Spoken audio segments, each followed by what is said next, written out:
Pemirsa, KPK kembali menggeledah rumah salah seorang saksi di Kemiling, Kecamatan Batu Raja Timur dalam kasus OTT dugaan korupsi di lingkungan PUPR Oku tahun 2024-2025.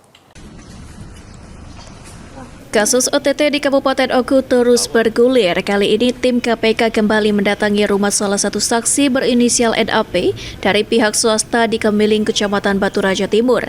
NAP merupakan salah satu saksi dari pihak swasta sebagai konsultan pajak Pablo, satu tersangka OTT di Oku.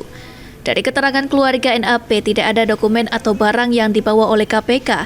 NAP sempat dibawa pihak KPK untuk ke rumah salah satu saksi lainnya.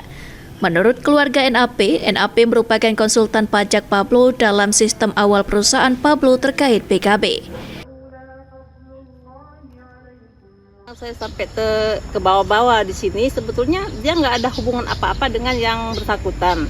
Hanya kemarin karena memang tugas dia, selama ini dia memang ngurus masalah pajak, mereka minta bantuan untuk dibikin